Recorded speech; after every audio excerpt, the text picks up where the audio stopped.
කම්මැලිකම ඔබට තියෙනවද? කම්මැලිකම සාමාන්‍යයෙන් දෙයක බරක් පතලක් විමසන්නේ නැති අය තුල નિરાයාසයෙන්ම ඇති වෙන්න පුළුවන් දෙයක්. මොකද සාමාන්‍යයෙන් ඔබ අහලා ඇති අර නිකරුණේ කාලය ඔහි ගත කරමින් නිදා වැටෙන්න පුරුදු වෙච්ච අය ඉන්නවා. ඒ වගේම යහපත් දෙයක් කරන්න සිතේ ලොකු පෙළඹවීමක් නැති අය ඉන්නවා. ඒ වෙනුවට ජීවිතේ ඔහි හිස් විදිහට ගත කරන්න තමයි ගොඩක් වෙලාවට හිතේ වැඩි ඉඩක් යන්නේ. මේ නිසාම මේ කම්මැලිකම කියන ස්වභාවය, අලස බව කියන ස්වභාවය අපගේ ජීවිතය තුළ දකින්න පුළුවන් දෙයක්. විශේෂයෙන් පාසල් දරුවන් තුළ අධ්‍යාපන කටයුතු වලට අලස බව ඇති වෙනවා. ඒ වගේම විවිධ වෘත්තීන්හි නියැලෙන අය තුළ Taman නියැලෙන වෘත්තිය ගැන සමහර වෙලාවට කම්මැලිකමක් එන්න පුළුවන්.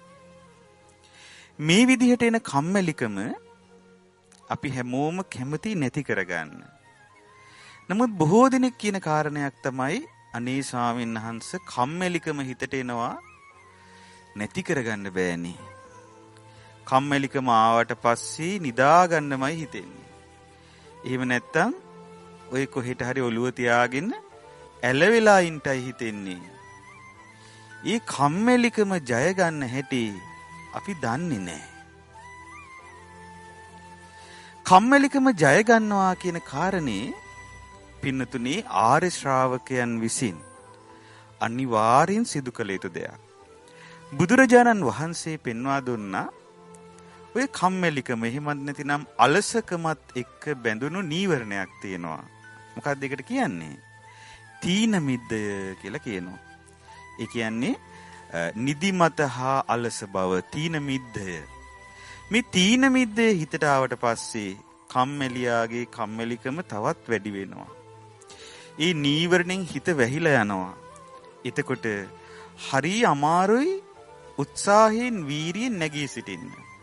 මේ කම්මැලිකමට තියෙන විරුද්ධ වචනේ තමයි වීරියවන්තකම. වීරිය. වීරියේ වැදගත්කම ඔබ හැමෝම දන්නවා. දෙයක් උත්සාහයෙන් වීරියෙන් කරොත් තමයි අපට ඒ දේ තුල පිහිටලා ජය ගන්න පුළුවන් වෙන්නේ. ඉතින් ඒ නිසා පින්නතුනේ මේ උත්සාහයේ වීරිය අර කම්මැලිකම බැහැරට දාලා අපේ ජීවිතය තුල වඩන්න අපි හැමෝම බලවත් කැමැත්තක් උපදවා ගන්න ඕනේ.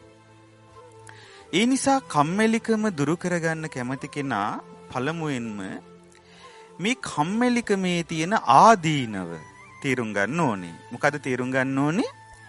කම්මැලිකමේ තියෙන ආදීනව. ඒ වගේම වීරියවන්ත වීමේ තියෙන ආනිසංස තේරුම් ගන්න ඕනේ. කම්මැලිකමේ තියෙන ආදීනව තේරුම් අරගෙන වීරියවන්තකමේ තියෙන ආනිසංස තේරුම් ගත්ත කෙනා තමන්ගේ ජීවිතේට අර කම්මැලිකම බැහැර කරලා වීරියක් උපදවා ගන්නට කැමති වෙනවා.